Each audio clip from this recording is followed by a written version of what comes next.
بسم اللہ الرحمن الرحیم۔ نہج البلاغہ کلمہ کثار 194۔ مجھے غصہ آ جائے تو میں اس سے تسکین کس طرح حاصل کروں؟ انتقام سے عاجز ہو جاؤں گا تو کہا جائے گا کہ صبر کرو، اور انتقام کی طاقت پیدا کر لوں گا تو کہا جائے گا کہ کاش معاف کر دیتے۔ ایسی حالت میں غصے کا کوئی فائدہ نہیں۔ قرآن کریم کی آیت ہے سورہ آل عمران 134۔ وَالْكَاظِمِينَ الْغَيْظَ وَالْعَافِينَ عَنِ النَّاسِ وَاللَّهُ يُحِبُّ الْمُحْسِنِينَ۔ اور جو غصے کو پی جانے اور لوگوں کو معاف کر دینے کے عادی ہیں، اللہ ایسے نیک لوگوں سے محبت کرتا ہے۔ سورہ شورا کی آیت نمبر 37، اس میں پروردگار عالم فرماتا ہے،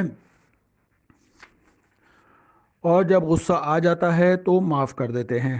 مولا کائنات اس کے بارے میں فرماتے ہیں کہ اپنے حساب سے خطاب کرتے ہوئے، اس وقت تم دیکھ رہے ہو کہ اللہ کے عہد توڑے جا رہے ہیں اور تم غیظ میں نہیں آتے، حالانکہ آباء و اجداد کے قائم کردہ رسم و آئین کے توڑ جانے سے تمہاری رگ حمیت جنبش میں نہیں آتی۔ مطلب غصہ اس بات پہ نہیں آتا، مس گیدرنگ میں جا رہے ہیں، سالگرہوں میں جا رہے ہیں، وہاں گانے بجانے سب کچھ کر رہے ہیں، لیکن جب ہم امام کی ولادت پہ جاتے ہیں، امام کی شہادت پہ جاتے ہیں، تو اس وقت ہمیں فاتحہ بھی یاد رہتی ہے، اور اپنی شادیوں میں کبھی ہم فاتحہ نہیں کراتے۔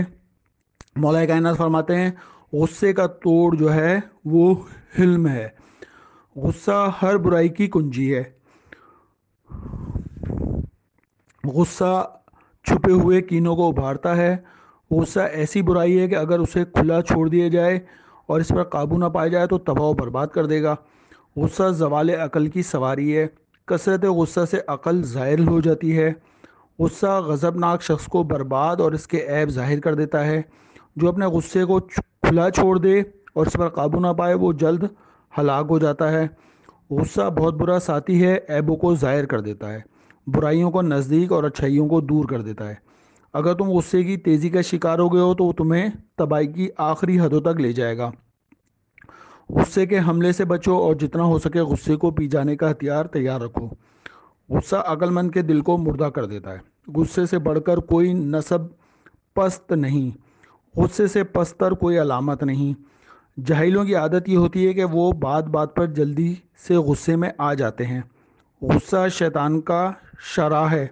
یہ جو غصہ ہے یہ شیطان کا ایک شرار ہوتا ہے جو اولاد آدم کے دل میں سلگتا رہتا ہے۔ تم میں سے جو شخص غضبناک ہوتا ہے اس کی آنکھیں سرخ ہو جاتی ہیں، رگیں پھول جاتی ہیں، شیطان ان میں داخل ہو جاتا ہے۔ غصہ دلوں کی آگ ہے۔ غصہ بھڑکتی ہوئی آگ ہے، جو اس پر قابو پا لے اسے بجھا دیتا ہے، اور جو اسے کھلا چھوڑ دے تو خود سب سے پہلے اس میں جل مرتا ہے۔ غصے سے بچو کیونکہ اس کی ابتدا دیوانگی اور انتہا پریشانی ہے۔ غصہ عقل میں بگاڑ پیدا کرتا ہے اور بہتری کے راستے سے روک دیتا ہے۔ راہ راست کو اپنانے پر وہی زیادہ قادر ہوتا ہے جو غصہ نہیں کرتا۔ جو اپنے غصے پر قابو نہیں رکھتا وہ اپنی عقل پر بھی قابو نہیں رکھتا۔ سب سے افضل ملک غصے پر قابو پانا ہے۔ بہتری پر سب سے زیادہ قادر وہ شخص ہوتا ہے جو غصہ نہیں کرتا۔ سب سے زیادہ حاضر جواب وہ ہوتا ہے جو غصہ نہیں کرتا۔ جو سب سے بڑی مردانگی غصے پر قابو پانا اور خواہشات کا قطع کما کرنا ہے۔ جس پر غصہ غالب آ گیا اس پر شیطان نے فتح حاصل کر لی، اور جو اپنے غصے پر غالب آ گیا اس نے شیطان پر فتح پا لی۔ غصہ دشمن ہے، لہٰذا اسے اپنے نفس پر قابو نہ پانے دو۔ غصے کو ٹال دینے سے بڑی قوت نہیں۔ کسی کو پچھاڑ دینے والا طاقتور نہیں ہوتا۔ طاقتور تو وہ ہوتا ہے جو غصے کے وقت اپنے نفس پر قابو رکھتا ہے۔ جس پر غصہ اور خواہشات غالب آ جائیں اس کا شمار جانوروں میں ہوتا ہے۔ جو غصے کو پی جائے اللہ اس کے پیٹ کو ایمان سے بھر دے گا۔ جو صبر کر کے غصے کو پی جاتا ہے اس کے لیے یہ بہترین گھونٹ ہوتا ہے۔ جو کسی پر اپنا غصہ اتارنے سے باز رہتا ہے اللہ اس کے عیبوں کو چھپا دیتا ہے۔ جہنم کا ایک ایسا دروازہ ہے جس سے صرف وہی شخص داخل ہوگا جو اللہ کی نافرمانی کرتے ہوئے اپنا غصہ اتارتا ہوگا۔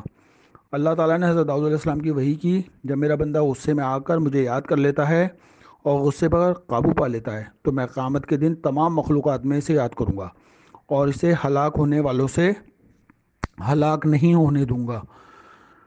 حضرت موسیٰ علیہ السلام سے پوچھا گیا کہ غصہ کیسے آتا ہے؟ انہوں نے فرمایا تکبر، سرکشی اور لوگوں کو حقیر سمجھنے میں۔ مولا سے پوچھا گیا مولا اس کا علاج کیا ہے؟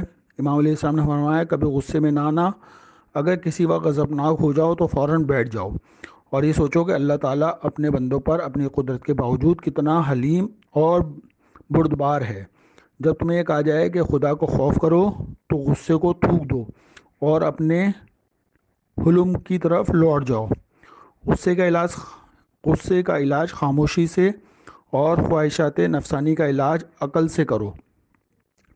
جو شخص غصے میں آ جائے اور وہ کھڑا ہو تو اسے چاہیے کہ فوراً زمین سے جا ملے، یعنی کہ بیٹھ جائے، کیونکہ اس سے شیطان کی گندگی دور ہو جاتی ہے۔ بزرگ فرماتے ہیں رسول اللہ نے فرمایا جب تم میں سے کوئی شخص غصے میں آ جائے اور وہ کھڑا ہو تو اسے بیٹھ جانا چاہیے، اور اس سے غصہ ٹھنڈا ہو جائے تو بہتر ہے، ورنہ چت لیٹ جانا چاہیے۔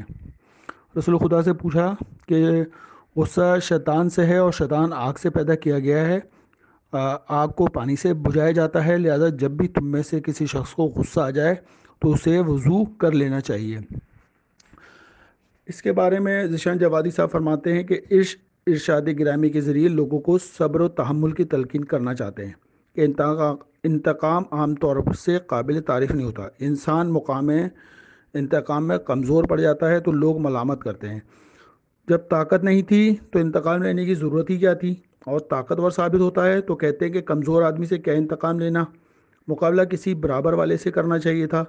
ایسی صورت میں تقاضۂ عقل اور منطق یہی ہے کہ انسان صبر و تحمل سے کام لے، اور جب تک انتقام فرض شرعی نہ بن جائے اس وقت تک اس کا ارادہ بھی نہ کرے، اور پھر جب اس مالک کائنات انتقام لینے والا موجود ہے تو انسان کو اس قدر زحمت برداشت کرنے کی کیا ضرورت ہے؟ اللہم صلی علی محمد و آل محمد۔